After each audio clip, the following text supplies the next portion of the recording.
Bismillahirrahmanirrahim. Assalamualaikum warahmatullahi wabarakatuh.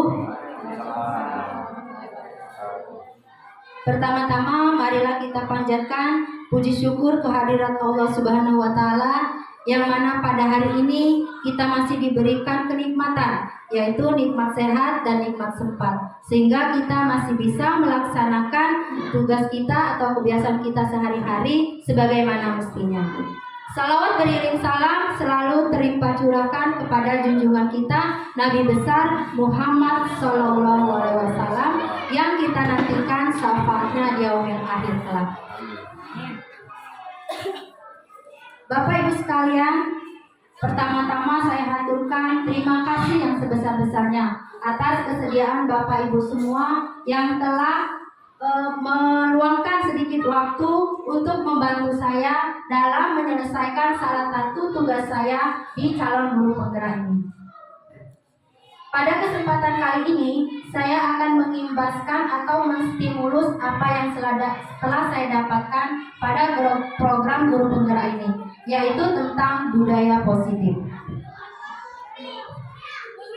Mengapa saya memilih tema budaya positif? Saya ingin berkolaborasi dengan teman sejawat, yaitu Bapak Ibu semua, untuk mewujudkan budaya positif di sekolah kita yang tercinta ini. Pada kesempatan kali ini, konsep utama yang akan saya sampaikan yaitu 1. 5 posisi kontrol, 2. segitiga restitusi, 3. 5 kebutuhan dan dasar manusia, yang keempat yaitu keyakinan kelas. Di awal saya telah mengungkapkan bahwa kita harus menanamkan budaya positif terhadap anak yang ada di kelas maupun di lingkungan sekolah. Apa itu budaya positif? Budaya positif adalah nilai-nilai dan kebiasaan di sekolah yang berpihak pada murid agar mereka dapat berkembang menjadi pribadi yang kritis, penuh hormat dan bertanggung jawab. Untuk melakukan suatu budaya positif, langkah pertama yang harus kita lakukan sebagai seorang guru adalah disiplin. Seperti yang diungkapkan oleh Bapak Pendidikan kita yaitu Ki Hajar Dewantara menyampaikan bahwa untuk mencapai kemerdekaan atau dalam konteks pendidikan kita saat ini dan untuk menciptakan murid yang merdeka, syarat utamanya harus disiplin yang kuat.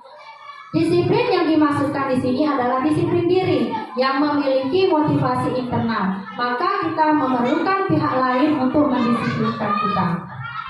Selain disiplin, yang harus ditanamkan atau guru harus bisa menempatkan posisi kontrol guru sebagai dalam memecahkan suatu permasalahan yang ada pada siswa kita.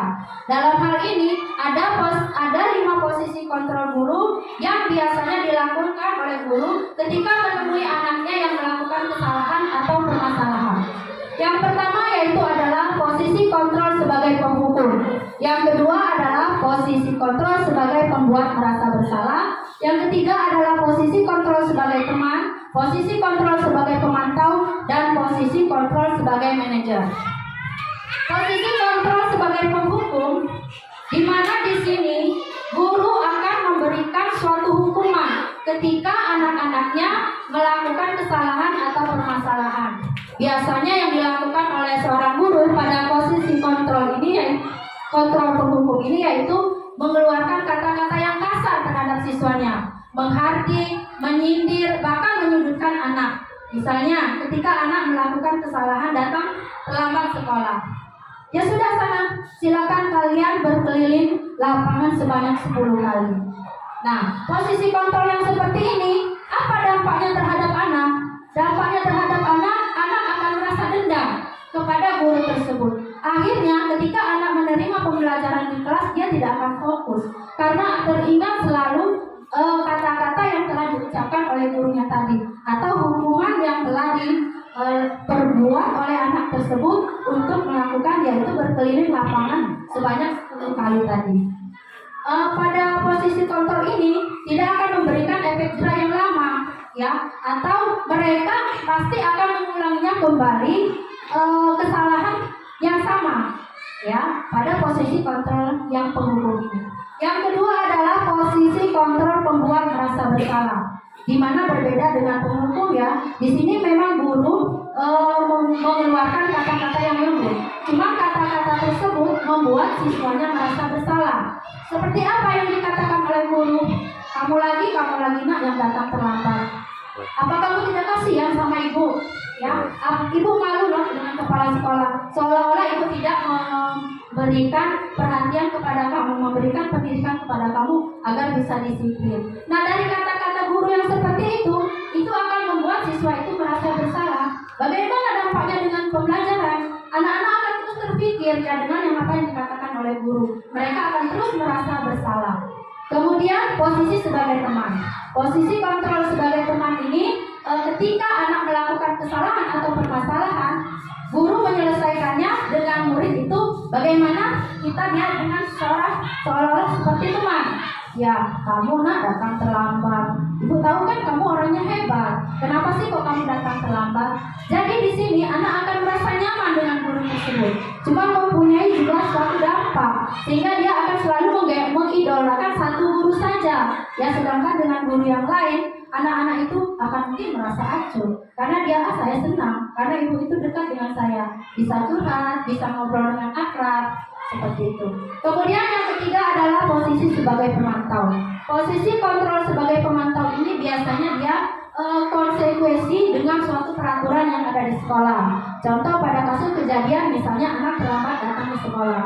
Nah, menurut peraturan di sekolah kita, kalau kalian datang terlambat, kalian harus mengambil sampah di lingkungan sekolah sampai bersih, baru anak-anak bisa mengikuti pembelajaran. Nah, berarti di situ dalam posisi kontrol pemantau ini, anak itu lebih berfokus atas peraturan sekolah. Konsekuensi perbuatan mereka dikaitkan dengan peraturan yang ada di sekolah. Yang berikutnya adalah posisi kontrol sebagai manajer. Inilah posisi kontrol yang ideal yang harus dilakukan oleh seorang guru. Bagaimana cara seorang guru menyelesaikan suatu masalah pada posisi kontrol manajer ini? Dia tidak sebagai penghukum, tidak sebagai pembuat merasa bersalah, tidak sebagai teman dan tidak sebagai pemantau, tetapi dia dalam menyelesaikan suatu permasalahan dinamakan dengan segitiga restitusi. Apa itu segitiga restitusi? Segitiga restitusi adalah proses menciptakan kondisi bagi murid untuk memperbaiki kesalahannya sehingga karakter mereka lebih kuat ketika kembali kepada kelompoknya. Tujuannya apa? Mengubah orang yang gagal kesalahannya menjadi orang yang sukses. Dalam segitiga restitusi ini ada 3 langkah yang dilakukan oleh seorang guru. Yang pertama adalah menstabilkan identitas, yang kedua adalah validasi tindakan yang salah, yang ketiga adalah menanyakan keyakinan. Contohnya seperti ini. Ketika seorang anak melakukan kesalahan, posisi guru sebagai manajer, maka dia akan menyelesaikan permasalahan tersebut dengan menggunakan segitiga restitusi. Yang pertama adalah menstabilkan identitas. Contoh kejadian tadi ya, pada kasus anak terlambat datang ke sekolah. Jadi mereka itu menstabilkan identitasnya adalah menenangkan anak itu tersebut. Ketika anak datang dengan terlambat ditanya, kenapa kamu terlambat nak? Saya bangun kesiangan bu. Tidak apa-apa nak. Semua manusia tidak ada yang sempurna. Ibu dulu pernah kok datang terlambat. Kemarin ada juga kok kawan kamu yang datangnya terlambat. Nah, dengan kata-kata seperti itu anak-anak akan menjadi tenang. Mereka tidak ditakuti oleh rasa bersalah atau tidak ditakuti dengan hukuman teman atau kata-kata yang membuat mereka berpikir. Kemudian setelah itu validitas tindakan yang salah. Setelah guru menenangkan anak-anak, kemudian ditanya dengan lanjutan, yaitu kenapa sih nak kok kamu bisa kesiangan? Nah, dari sini anak akan menjelaskan mengapa atau alur atau mungkin akan bercerita kepada gurunya, bu saya kesiangan karena saya semalam. Mereka akan jujur kepada kita ya, menceritakan semua permasalahan sehingga mereka bisa kesiangan. Nah dari situ ketika anak-anak jujur, kita pun menanyakan keyakinan. Keyakinan itu adalah suatu kesepakatan yang pernah dilakukan atau dimusyawarahkan antara guru dan siswa dalam suatu kelas. Nah sekarang kan kamu adalah suatu kesalahan. Ketika kamu melakukan kesalahan ini, ada nggak sih kamu mau memperbaikinya? Iya Bu, saya mau memperbaikinya. Seperti apa kamu memperbaikinya? Maka anak akan terpikirlah olehnya, oh bagaimana ya supaya saya datangnya tidak terlambat. Oh Bu, saya tidurnya tidak akan malam lagi Bu. Mungkin saya akan memasang alarm di kamar saya Bu. Seperti itu. Jadi dengan kondisi yang seperti ini, anak tidak akan merasa gagal ya.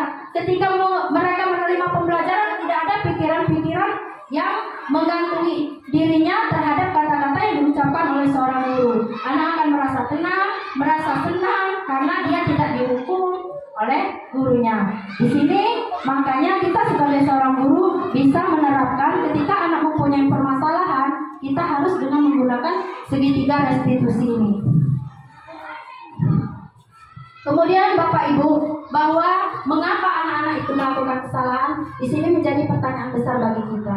Ketika anak-anak melakukan kesalahan, ada kebutuhan dasar yang tidak terpenuhi, sehingga anak-anak itu akan melakukan kesalahan atau membuat suatu permasalahan. Di sini saya akan menjelaskan 5 kebutuhan manusia yang harus dipenuhi. Yang pertama adalah kebutuhan bertahan hidup. Kedua adalah kebutuhan kasih sayang dan rasa diterima. Yang ketiga kebutuhan penugasan, kebebasan, dan kesenangan. Pada kebutuhan bertahan hidup, ketika anak-anak kebutuhan bertahan hidupnya tidak terpenuhi, maka dia akan membuat suatu kesalahan. Apa itu kebutuhan bertahan hidup? Kesehatan ya, rumah, mungkin tempat tinggal, dan mungkin makanan ya. Kemudian kebutuhan kasih sayang dan rasa diterima. Di kelas kita sering memperhatikan anak, kenapa sih dia tidak fokus? Kadang ada saja yang dilakukan anak untuk mencuri perhatian seorang gurunya. Misalnya pengen ditegur terus sama gurunya. Pada dasarnya anak tersebut yang membutuhkan suatu perhatian dari kita, membutuhkan suatu kasih sayang dari kita, yang mungkin tidak dia dapatkan di rumah. Ya mungkin orang tuanya kurang perhatian karena berbagai macam pekerjaan. Sehingga di sekolah dia membutuhkan suatu kebutuhan kasih sayang baik dari guru maupun dari temannya. Yang berikutnya adalah penguasaan. Kita sering bertanya, kenapa sih pembelajaran pada hari ini kok anak-anak pada tidak fokus? Ada anak-anak kadang tidur-tiduran ya. Mungkin penguasaan terhadap pembelajaran yang kita berikan itu mereka tidak paham. Artinya ketika mereka tidak menguasai materi yang kita sampaikan, mereka tidak akan fokus. Beda ya, anak-anak SD itu ketika dia tidak senang, tidak tahu, dia rasa ingin tahunya. Ketika kita tidak gali, maka dia akan diam, maka dia tidak akan fokus. Maka dalam hal ini, trik seorang guru, bagaimana caranya atau strategi seorang guru untuk menciptakan pembelajaran yang menyenangkan. Diawali dengan menyenangkan dulu. Ketika anak-anak senang dengan kita, tentunya dia juga akan senang dengan pembelajaran yang kita sampaikan. Yang ketiga adalah kebebasan. Kebebasan di sini adalah kebebasan mereka mengeluarkan pendapat, kebebasan mereka menumbuhkan minat dan bakat yang ada pada diri anak-anak.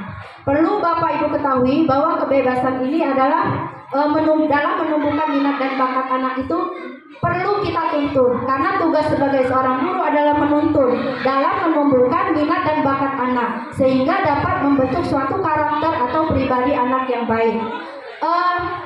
Kita dulu pernah berpendapat bahwa anak itu adalah kertas putih. Salah. Anak itu bukan kertas putih. Dia ketika lahir sudah ada kodrat alam yang melekat pada diri anak tersebut. Anak itu ketika dia lahir, dia sudah membawa goresan-goresan. Nah, goresan-goresan itulah yang harus kita tebalkan. Artinya goresan-goresan itu adalah bakat.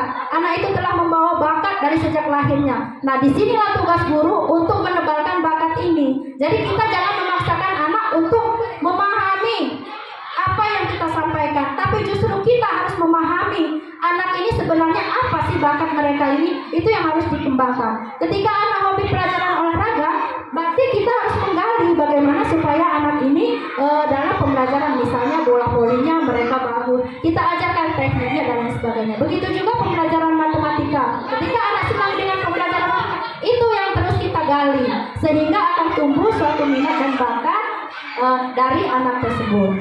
Kemudian adalah kebutuhan kesenangan. Kebutuhan kesenangan ini adalah kita harus menciptakan suatu pembelajaran yang menyenangkan. bagaimana seorang guru menstrategikan pembelajaran yang tidak menonton. Jadi kita itu harus melihat, oh anak saya ini sudah siang ya, mungkin dia akan ketika menimba pelajaran mungkin ya kita berikan semacam ice breaking ya, atau coba permainan-permainan kecil yang mendapat menumbuhkan semangat sehingga anak-anak akan menjadi senang. Berikutnya adalah keyakinan kelas. Keyakinan kelas mungkin suatu hal yang baru yang Bapak Ibu dengarkan ya. Sebenarnya pada dasarnya kita mungkin ada yang sudah membuat suatu keyakinan kelas ya. Yaitu keyakinan kelas ini berisi beberapa aturan untuk membantu guru dan murid bekerja sama mengikuti kegiatan belajar mengajar yang efektif.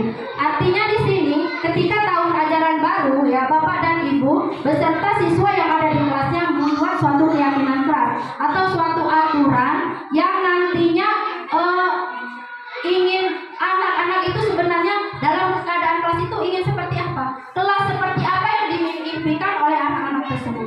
Nah ini didiskusikan antara guru dan siswa. Bagaimana cara diskusi? Tanyakan anak-anak, kalian ini pengen sekelas ini? Bu, pengen kelas kami yang dihiasi dengan poster-poster dengan gambar-gambar misalnya. Bu, kami ingin kelasnya yang bersih Bu, yang nyaman. Nah, itu kita diskusikan dengan anak-anak semua. Tujuannya apa? Tujuannya yaitu dapat menciptakan pembelajaran yang berpusat pada murid, memunculkan keterlibatan murid dalam menentukan kelas yang diinginkan, sehingga murid akan lebih bertanggung jawab akan keputusan yang mereka buat bersama-sama, menemukan komunikasi yang efektif antara murid dan guru. Bagaimana langkah-langkah dalam membuat keyakinan kelas? Yang pertama adalah tanyakan pendapat kepada murid, baik secara individu, kelompok maupun survei kelas. Yang kedua, setelah menanyakan ide dari murid, kemudian sambil kita menanyakan kelas impian apa sih yang ingin kalian bentuk dalam sebuah kelas ini, ya. Kemudian setelah itu ambil kesimpulan dari ide murid tersebut. Jadi Bapak Ibu bisa melakukannya misalnya dengan memberikan secari kertas kepada anak-anak, Nina kamu tulis di sini seperti apa kelas yang kamu impikan. Mungkin anak-anak akan tulis kelas yang bersih Bu, melaksanakan tugas piket Bu dan lain sebagainya. Itu kita kumpulkan, kemudian kita tempel. Nah, kemudian kita tempel di dinding, diberikan ini nak hasil dari ide-ide anak-anak, ide-ide yang cemerlang yang kalian ungkapkan lewat kertas ini. Kemudian ubah ide menjadi keyakinan kelas dengan menggunakan kata yang positif. Ya mungkin kata-kata anak itu ya, tidak membuang sampah sembarangan, misalnya satu aturan membuat suatu aturan seperti itu. Nah, sedangkan di sini kita tidak boleh menggunakan kata-kata ini, itu harus menghindari kata tidak, jangan dilarang. Nah, jadi di sini guru berarti mengubah buanglah sampah pada tempatnya. Itu yang kita ubah. Jadi memang di sini tidak boleh memunculkan atau kita harus menghindari kata-kata yang negatif, yaitu tidak, jangan dan dilarang. Kemudian setelah terbentuk suatu keyakinan kelas, maka itu harus dibuat dalam bentuk poster, ya kita tempel dalam bentuk poster dan ditempelkan di kelas. Nah, kenapa itu harus ditempel di kelas? Ini sebagai pengingat, ya, sebagai pengingat bagi anak-anak supaya mereka ketika mereka akan melakukan suatu kesalahan, mereka akan tidak boleh saya melakukan kesalahan ini karena akan melanggar keyakinan kelas yang telah dibuat secara bersama-sama. Jadi boleh juga kita menambahkan tanda tangan kontrak. Misalnya dari poster itu di bawahnya kita buat tanda tangan. Anak-anak silakan tanda tangan semua. Artinya kita sudah kontrak dengan keyakinan yang dibuat ini. Itu akan membuat anak-anak merasa mereka itu ada suatu peraturan yang telah disepakati bersama yang harus ditaati. Dari situ ya. Ya, baiklah Bapak Ibu, itulah tadi ya penyampaian materi dari saya ya. Memang semuanya untuk merubah suatu kebiasaan kita butuh proses ya. Butuh proses, tidak semudah membalikkan telapak tangan. Artinya ketika kita mengetahui hal-hal yang positif yang ada di sekolah, maka itu harus ditanamkan kepada anak-anak. Demikianlah penyampaian dari saya. ketika itu ada kurangnya, ketika itu salahnya, itu memang benar-benar kesalahan dari saya. Jika itu memang benar, berarti kebenaran itu hanyalah milik Allah. Saya akhiri, wassalamualaikum warahmatullahi wabarakatuh.